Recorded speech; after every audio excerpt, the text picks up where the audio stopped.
Perubahan arah melalui hilirisasi sering diposisikan sebagai solusi. Namun dalam praktiknya muncul pola yang lebih kompleks. Sejumlah BUMN justru mencatat tekanan keuangan yang signifikan. Total kerugian dari ketiganya mencapai lebih dari 22 triliun dalam 1 tahun.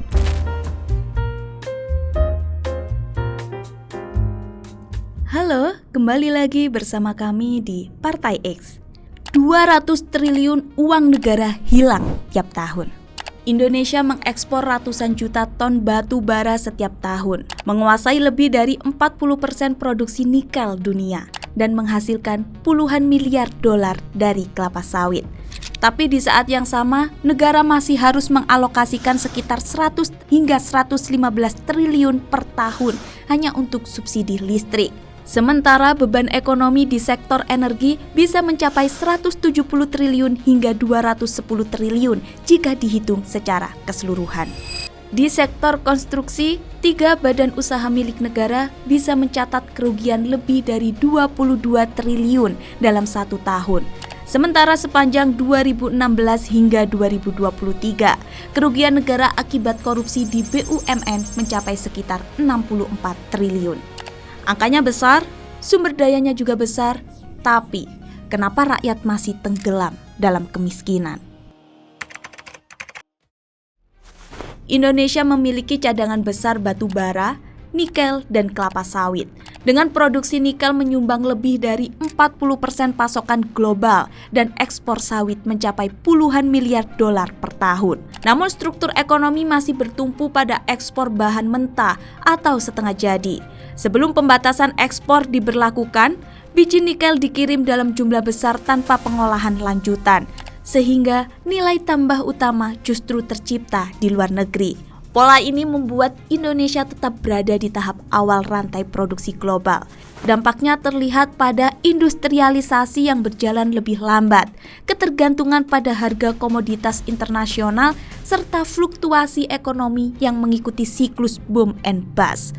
Nilai ekonomi memang dihasilkan, tetapi sebagian besar tidak bertahan di dalam negeri. Perubahan arah melalui hilirisasi sering diposisikan sebagai solusi. Namun dalam praktiknya muncul pola yang lebih kompleks. Sejumlah kebijakan memberikan insentif besar, kemudahan izin, serta perlindungan kontrak jangka panjang kepada investor tertentu. Dalam kondisi ini, struktur industri tidak sepenuhnya dibentuk oleh efisiensi, tetapi oleh desain regulasi. Praktik yang sebelumnya beresiko tinggi bagi negara dapat menjadi sah karena dilegitimasi melalui aturan. Akibatnya, hilirisasi tidak selalu menghasilkan kemandirian industri, melainkan membentuk ketergantungan baru terhadap modal dan teknologi eksternal. BUMN seharusnya berfungsi sebagai pengelola aset strategis dan pencipta nilai tambah nasional. Namun dalam beberapa tahun terakhir, sejumlah BUMN justru mencatat tekanan keuangan yang signifikan. Pada tahun 2025, 3 BUMN konstruksi besar mencatat kerugian: Wijaya Karya sekitar 10 triliun, PT PP sekitar 7,9 triliun, dan Waskita Karya sekitar 4 triliun. Total kerugian dari ketiganya mencapai lebih dari 22 triliun dalam 1 tahun. Di sisi lain, data menunjukkan bahwa sepanjang tahun 2016 hingga 2023 terdapat 212 kasus korupsi di lingkungan BUMN dengan total kerugian negara sekitar 64 triliun. Contoh yang menunjukkan kompleksitas ini adalah perusahaan listrik negara, PLN. Secara laporan keuangan, PLN masih mencatat laba. Namun jika dilihat lebih dalam, terdapat beban ekonomi yang signifikan. Subsidi listrik berada di kisaran 70 hingga 75 triliun per tahun, ditambah kompensasi sekitar 30 triliun hingga 40 triliun, sehingga total dukungan fiskal mencapai 100 triliun hingga 115 triliun setiap tahun. Selain itu, terdapat kelebihan kapasitas listrik sekitar 20 hingga 30% di sistem utama seperti Jawa, Bali. dengan estimasi biaya tidak produktif sekitar 15 triliun hingga 25 triliun per tahun. Kewajiban kontrak dengan produsen listrik swasta melalui skema take or pay menambah beban sekitar 25 triliun hingga 35 triliun per tahun. Sementara itu total utang PLN mendekati 650 triliun dengan beban bunga tahunan sekitar 30 triliun hingga 35 triliun.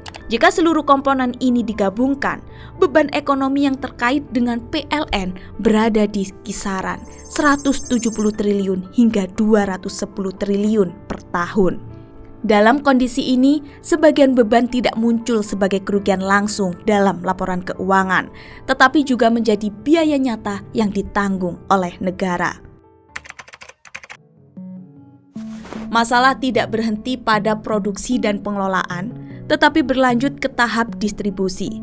Rasio pajak Indonesia berada di kisaran 10 hingga 11% dari PDB. Lebih rendah dibandingkan banyak negara berkembang lain yang berada di kisaran 15 hingga 20%. Struktur penerimaan juga didominasi oleh pajak konsumsi seperti PPN, sementara kontribusi pajak berbasis kekayaan dan kapital relatif lebih kecil. Dalam struktur seperti ini, beban fiskal lebih banyak ditanggung oleh masyarakat luas melalui konsumsi, sementara kemampuan sistem pajak untuk melakukan redistribusi menjadi terbatas. Pada saat yang sama, sebagian praktik yang merugikan negara tidak selalu muncul sebagai pelanggaran hukum karena telah dilegalkan melalui perubahan kebijakan dan regulasi.